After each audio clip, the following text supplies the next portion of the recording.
what's in the shrink wrap pulled over the net for free, and that business is going to move where they're paying for from the intellectual property in the shrink wrap to having it tailored exactly to what they need. That the software market, for the most part, is going to move back, actually, to being a service economy. Now, this has lots of implications. What it means is that a place like this will see a lot more jobs local, where people are saying, hey, I want to have this thing, the software set up exactly to what I want. And they're not willing to ship their money off to Redmond, Washington. If you're down in Brazil, it means you're not going to ship your money to the United States. And if you think that this is, that the governments in Brazil and in other countries outside of the United States aren't aware of this, you've got another thing coming. They're very aware of the fact of how much money they ship every year into the United States, and particularly to Redmond, Washington. There was a project, yes sir? They're equally more so aware of how much money they're not shipping to Redmond, which they should be. Well, actually, what they're actually aware of is how much money that instead of shipping it to Redmond, they're paying to their local programmers who buy local food, local housing, local cars, and pay local taxes. They're also very aware of the fact that as an economy, as a government, they should not be putting the thing which is going to drive their government into the hands of a company whose president cannot take a cream pie in the face with any type of grace. Being a little less facetious, these countries are looking at the United States and are saying, the United States is a wonderful country. But you know, from time to time, we've done some very strange things. We call them embargoes. And we get pissed off at some country or some leader of some country, and we slap an embargo against them. And this cuts down on their ability to get things out of the United States, like computers, like software, like technical expertise. You know, small countries, like China. And if you're the general of the Chinese army, and you have to think to yourself, what operating system am I going to put into my airplanes, my tanks, and my boats that, you know, I may need help of in time of crisis, and I don't want to have an operating system that maybe 3,000 people in my country have seen the source code for, if I'm lucky. I would rather do that with an operating system that perhaps 128 million of my brightest students have seen the source code for and can help me in time of problem. It doesn't have to be military. Think about what would happen if all of the email that went into and out of Washington was all of a sudden cut off.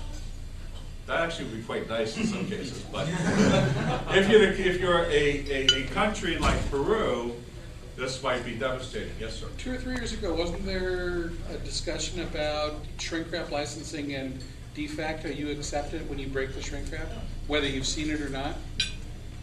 It was a new law. I mean, they're trying to make it law. Yeah. Oh, okay, because I had thought that Microsoft got away with it, because if you open the shrink wrap, you've accepted it, whether or not you can read it. They're close to I getting think away what with it. happened is that a judge upheld it in some court. Yeah, maybe that's what I remember reading. I guess I don't know how this actually fits into this particular But part. for the third part of the, you know, you're buying shrink wrap software and how you're in violation and the manufacturer can turn off your support. Oh, well see, I mean, they really don't care about that point, okay? Because they would pirate the software anyway. The problem is if there's a bug in the software, they can't have a destroyer floating out in the middle of the ocean, okay? They want to have something that they can fix. And this is part of the consideration. How many of you saw the announcement that was made about a month or so ago by the Chinese government? Not about that, but the other thing is a lot of countries feel they can't trust Microsoft because they don't see the source. How do they know there's not a big fat backdoor for the U.S. government to blow up all their computers? All of these reasons, security reasons, things like that. But how many of you saw about a month ago, the Chinese government put out a statement that said that they had just put together a package which allowed them to have the operating system and an office system package tailored to the Chinese language for the equivalent of $70 US. Now, of course, the same, an operating system and an office package sold by a large company in the Northwest would cost them $700 US. And this is quite a bit of money for a country where the average person makes $30 a month. We talk about software piracy, but when we stop to think about the fact that it would take them about 20 months worth of work to pay for this software, and then they get this little plastic disc, that's something else to think about too. Yes, sir? That was actually what I was alluding to with the amount of money that's supposed to be getting paid from LDCs. Back to Redmond. I wrote a piece, in 98, the BSA software piracy report came out. I've got a piece on software piracy, penguins and hard rocks, which goes into this. One of the items, this is $98 roughly, what China spends on commercial software, or spent in 1998, was about $30 million.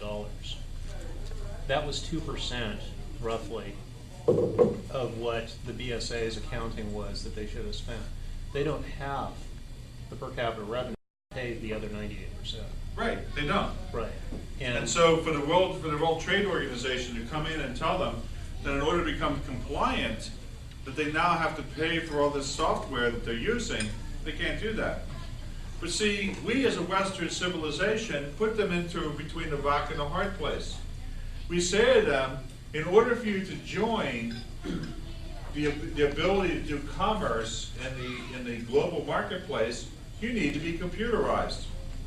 In order to do that, you need to buy software. In order to do that, there is no answer for them. Now again, by them taking the open source route and using open source, this allows them to get people in their own country involved with making software and doing software production. Okay. So this is another reason why the Chinese are very interested in it. Yes, sir? Actually, keep in mind that there have been actually a couple different studies that also make due to the fact that piracy is actually one of the reasons why companies like Microsoft have as much market share as they do, because they got an initial toehold, and people like the awareness communities or piracy communities spread it further, making it that much more palatable to the general public. I mean, to a degree, it's a feedback loop that works in their favor. Along those same lines, it was always interesting to me that Red Hat sat there as they were coming out. Bob Young, their CEO, would stand up in front of everybody in the world and tell them exactly what his strategy was. I am making a brand. My ketchup is the same as everybody else's ketchup, but I'm going to call it Red Hat instead of Heinz.